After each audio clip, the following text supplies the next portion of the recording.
Dhanik Bharat educational institutions inter IIT JEE NEET admission open. Maharashtra రాజకీయాల్లో మరో సంచలనం జరగబోతోందా?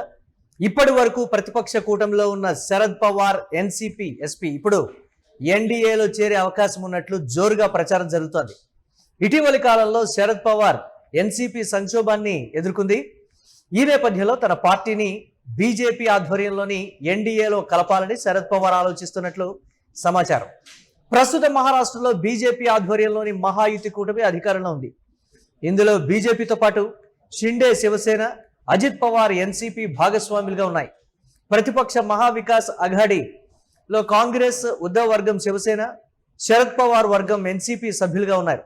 అయితే వరుస ఓటములు, మరోవైపు ఎంవీఏకు చెందినటువంటి ఎంపీలు, ఎమ్మెల్యేలు బీజేపీలోని ఎన్డీఏ వైపు, మహాయుతి కూటమి వైపు చూస్తున్నారు. ఉద్ధవ్ శివసేనకు సంబంధించి మీటింగ్కు ఆ పార్టీ ఎమ్మెల్యేలు హాజరు కాలేదు. ఆ పార్టీ ఎంపీలు షిండే వర్గంలో చేరిపోయారు.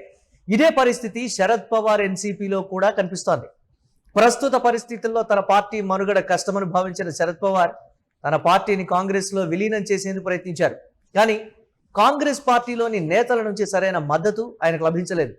దీంతో ఆయన ఇప్పుడు ఎన్డీఏలో చేరేందుకు ఆసక్తి చూపుతున్నారన్న చర్చ జోరుగా జరుగుతోంది. 2024 ఎన్నికల సమయంలోనే తన పార్టీని కాంగ్రెస్లో కలపాలని శరద్ పవార్ అయితే భావించారు. ఈ విషయంపై కాంగ్రెస్ పెద్దలతో కూడా ఆయన చర్చించారు. అయితే ఎన్నికల తర్వాత దీని గురించి చర్చిద్దామని అప్పట్లో వాయిదా వేశారు కూడా. తర్వాత మరోసారి శరద్ పవార్ కాంగ్రెస్ పెద్దలతో విలీన ప్రతిపాదన తెచ్చారు.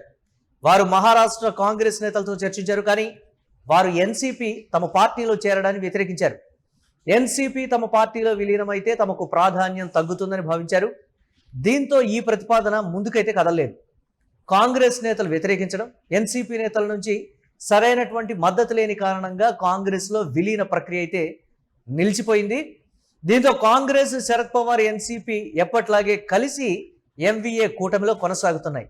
ప్రస్తుతం దేశవ్యాప్తంగా చిన్న పార్టీల మీద భారతీయ జనతా పార్టీ అధిష్టానం వ్యవహరిస్తున్నటువంటి తీరుకు సంబంధించి కూడా ఆయా పార్టీలు, ఆ పార్టీలోని ఎమ్మెల్యేలు, ఎంపీలు అందరూ కూడా బీజేపీ వైపు చూస్తూ ఉండడంతో చిన్న పార్టీలు, అంటే ప్రాంతీయ పార్టీలు ఆందోళన వ్యక్తం చేస్తున్నటువంటి పరిస్థితి. ఇప్పుడు శరద్ పవార్ వృద్ధాప్య సమస్యలు కావచ్చు, సరైనటువంటి నాయకత్వ లేమి లోపం కావచ్చు, దేశవ్యాప్తంగా భారతీయ జనతా పార్టీ రాజకీయ చాణక్యం, రాజకీయ వ్యూహంలో ఎంపీలు, ఎమ్మెల్యేలు, తమ కీలక నేతలు చిక్కుకుంటే పరిస్థితి ఏంటి ఇది. సో దీనికి సంబంధించి పార్టీని సరే బీజేపీలోన, కాంగ్రెస్ పార్టీలోన విలీనం చేసేస్తే తమ క్యాడర్ని కాపాడుకున్నటువంటి పరిస్థితి ఉంటుందనే ఒక ఆలోచనకి శరద్ పవార్ వచ్చారు. ఇప్పుడే కాదు, 2024లోనే ఎన్నికల సమయంలో వారు ముందు నుంచి కాంగ్రెస్లో ఉన్నారు కాబట్టి, కాంగ్రెస్ నుంచి బయటకు వచ్చి పార్టీ పెట్టారు కాబట్టి, సో కాంగ్రెస్కి సన్నిహిత సంబంధాలు, కాంగ్రెస్తో దగ్గరగా ఉండటం, సో కాంగ్రెస్కి సంబంధించి ఒకంత సీనియర్ లీడర్గా గతంలో ఉన్నారు కాబట్టి కాంగ్రెస్లో విలీనం చేద్దామని అనుకున్నప్పుడు రాష్ట్ర నాయకత్వం ససేమిరానింది.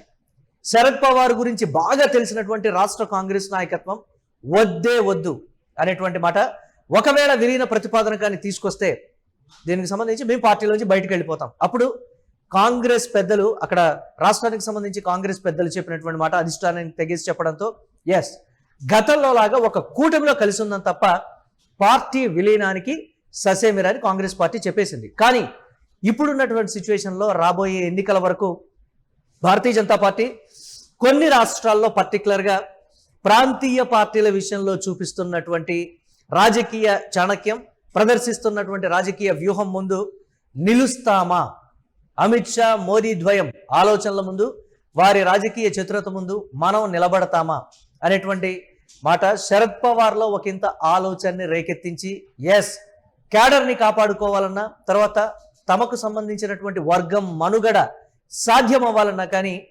పార్టీని విలీనం చేయటం తప్ప మరొక పరిస్థితి లేదు.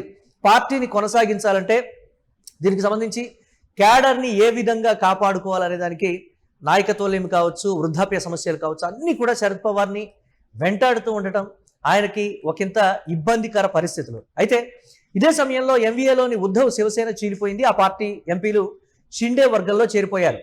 దీంతో ప్రతిపక్ష ఎంవీఏ కూటమి మనుగడపై సందేహాలు అయితే వ్యక్తమవుతున్నాయి. ఈ నేపథ్యంలో కేంద్రంలో, రాష్ట్రంలో ప్రతిపక్షంలో ఉండటం కన్నా అధికార ఎన్డీఏ కూటమిలో చేరడం మేలని ఎన్సీపీకి చెందినటువంటి ఎంపీలు ఎమ్మెల్యేలు భావిస్తున్నారు.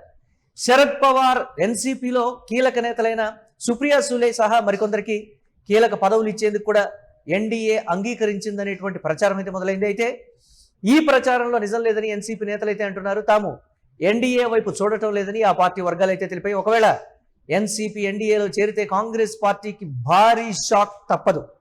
ఎందుకంటే శరద్ పవార్కి ఒక క్యాడర్ ఉన్నటువంటి నేతలు కావచ్చు, ఓటు బ్యాంకు కావచ్చు, బలంగా ఉన్నటువంటి సిచ్యువేషన్. దాన్ని ఇప్పటికిప్పుడు పోగొట్టుకునేటువంటి పరిస్థితుల్లో కాంగ్రెస్ పార్టీ కూడా లేదు. కానీ రాష్ట్ర నాయకత్వంతో మాట్లాడి రాబోయే రోజుల్లో పార్టీ పటిష్టంగా ఉండాలి అన్న, మనం యూనిటీగా ఉండి భారతీయ జనతా పార్టీని ఎదుర్కోవాలన్న ఎన్సీపీ లాంటి, అంటే శరద్ పవార్ లాంటి నాయకుడు మన కూటమిలో ఉండాలి, కూటమిలో కాదు పార్టీలో విలీనం చేస్తామంటున్నారు.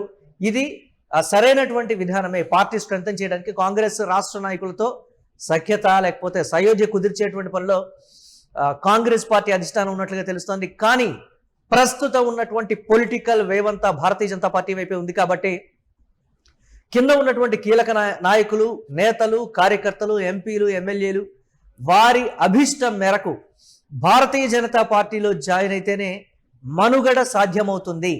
లేదనంటే భారతీయ జనతా పార్టీ ఒకవేళ పొలిటికల్గా టార్గెట్ చేస్తే ఆ నేతలు ఇబ్బంది పడే సిచ్యువేషన్స్ ఉంటాయి. కాబట్టి రాజకీయ జీవితం సాఫీగా సాగాలన్నా, ప్రశాంతంగా ఉండాలన్నా, ఉన్నత స్థాయి పదవులు అలంకరించాలన్నా, కీలకమైనటువంటి రాజకీయ నాయకులుగా ఎదగాలన్నా కానీ భారతీయ జనతా పార్టీలో విలీనం చేస్తేనే సరైనటువంటి మార్గం అని కూడా సూచిస్తున్నట్లుగా తెలుస్తోంది. సుప్రియా సూలే లాంటి నేతలు కూడా భారతీయ జనతా పార్టీ వైపే అడుగులు వేస్తే మంచిది అనేటువంటి ఒక సూచన కూడా శరద్ పవార్కి చేసినట్లుగా తెలుస్తోంది. కానీ ఎట్టి పరిస్థితుల్లో భారతీయ అంటే ఎన్డీఏలో చేరే పరిస్థితి అయితే లేదు అని అయితే చెప్తున్నారు.